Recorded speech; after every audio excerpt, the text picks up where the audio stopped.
ইবনুল কাইয়িম রাহিমাহুল্লাহর একটা কোটেশন আছে, একটা উদ্ধৃতি আছে আল ফাওয়ায়েদ থেকে, ওটা আমি বলি, এটা আমার কাছে খুবই ভালো লাগে এবং আমার কাছে মনে হয় আপনাদের কাছেও ভালো লাগবে। উনি বলতেছেন যে পথিক, তুমি কোন পথে যাচ্ছ? এটা কোন পথ তুমি জানো? এটা কোন পথ? এটা হলো ওই পথ যে পথে হাঁটতে গিয়ে আদম আলাইহিস সালাম ক্লান্ত হয়ে গেছিলেন। এটা ওই পথ যে পথে হাঁটতে গিয়ে নূহ আলাইহিস সালাম কান্না করে দিয়েছিলেন। এটা ওই পথ যে পথে হাঁটতে গিয়ে ইব্রাহিমকে আগুনে ছুঁড়ে ফেলা হয়েছিল।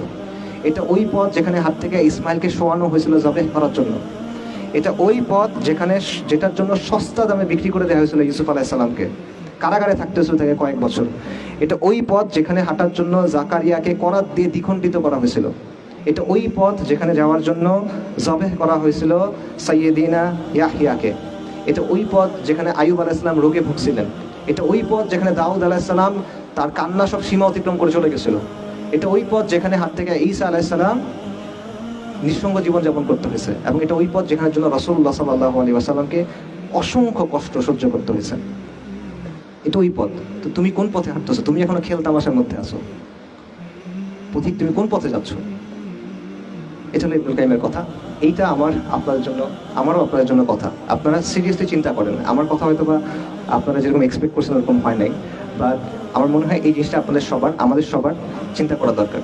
আপনি আসলে এটার জন্য রেডি কিনা? এই কাজটা আপনার সামনে আছে। আল্লাহ আযজা ওয়া জাল প্রতিশ্রুতি দিয়ে রাখছেন। আল্লাহ কিছু প্রতিশ্রুতি দিয়ে রাখছেন, আল্লাহ কিছু কন্ডিশন সেট করে রাখছেন। আপনি যদি আল্লাহকে রাজি খুশি করাইতে পারেন, আল্লাহ আপনাকে বিজয় দিবেন। কিন্তু আপনি পারবেন কিনা? আপনার ওই সাহসটা আছে কিনা? আপনি এই কষ্টটা করবেন কিনা?